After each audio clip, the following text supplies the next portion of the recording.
ใหม่สุงขนอกตอนดาวันเมื่อในก่อเข้ามาเลยเพียนด้วยนำตอนพอนหลีผักหวานอ้อยจอมกันคณะตั้งเขาเตะที่ห้องว่าผักหวานอ้อยขนอกก้วยหนาปีนอเขาที่ห้องซึ่งคือการนำผู้ค่าผักหวานอ้อยในเป็นผักอันผูกง่ายเตะขนอกเขาหักเอากิ่งมันเสียก่อขึ้นเนียบปั่นจอมลิ้นแต่โคตรปั่นนำมันไว้ก่อป้อจับเอาคณะหรือเสียนั่นเป็นผักอันโคกินง่ายเตะค่ะอ่ำว่าไวเกยอดหนุ่มมันจะไหนในก่อเอาเฮ็ดน้ำสดกินโคกินแกงกินจะไหนหวานเตะค่ะพันหลีมันเตะข้อที่1เตะจอยเฮ็ดให้ต้องเฮาในอ่ำปิกนี่ค่ะเตะจอยเฮ็ดให้ต้องเฮาในภายปรุงมันกว่าไรลิลีข้อที่2ย้อนไปว่าผักหวานอ้อยนั่นมันเป็นผักอันมีธาตุเหล็กนำแลมันดีจอยเฮ็ดให้รูปเฮาในแก่นแข็งข้อที่3มันดีจอยเพิ่มปันธาตุเหล็กเสจอยเพิ่มเฮ็ดให้เคี้ยวเฮาในแก่นแข็งนันค้อนนันโหงข้อที่4ดีจอยเฮ็ดให้ดูคิงก้นเฮาในแก่นแข็งเสเฮกังตั้งเป็นอันดีเข้ามาข้อที่5ดีจอยเฮ็ดให้กล้ามเนื้อเฮาในแก่นแข็ง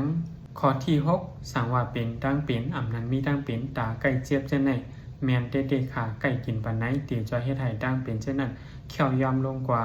หรือสินั่นย่างจอยยศยาบันตั้งเป็นคูนางแก้นอำนั้นก็คูนางไก่แตกเลือดคูนางไก่เป็นวัดว่าเช่นไหนข้อที่7สังว่าเฮามีห้อยเจ็บเย็นในดูคิงบ่ว่าไหนจึงสังว่าไก่กินปานไหนมันตีเฮ็ดให้ห้อยเจ็บเย็นเฮาเช่นนั้นติดจับเจอแมงหรือสินั่นสังว่าเฮามีลมหนาวว่าเช่นไหนเฮาอยู่ลีกินน้ำหวานว่าเช่นไหนเฮาถูกลีกินปันผักหวานอ้อยในขนอกยันไปว่ามันติจอยเฮ็ดให้ตั้งเป็นเหมือนจังหนังว่าลมหนาวตั้งเป็นวัดตั้งเป็นไข้เช่นนั้นแค่ลดยอมลงมาเนี่ยค่ะแม่นตอนตาก้นมีตั้งเป็นเฮาเด็กๆคณะหรือสินั่นสังว่าเฮาเป็นก้นเลือดลมลีไก่เจ็บขึ้นมวยจำตัวคิงจะในบ่ว่าไหนจึงถูกลีเอาผักหวานอ้อยในเสกว่าแกงกินนั้นก็เฮ็ดน้ำสดกินนั้นก็เจเสียยอก่อขึ้นกินปันน้ำมันจะในก่อไรขนอกสั่งกินไรไหนกินปลาโดมันนึงแค่ดีค่ะนะอย่างนั้นแหละพ่อนดีมันไหนนำเตๆค่ะอันค้าเฮาไรเอามาลาดป้าในก่อย่างตึกมีแทงตั้งนำตั้งหลายคณะพ่อนดีมันตั้งบนไหนดีมีอยู่31มิลค่ะยันเปว่ามันย่อยแห้งหนาคะแลคาก่อเลือกเอาตีอันย้ำอันแคมมันเสียก่อขึ้นมาลาดปันขนอ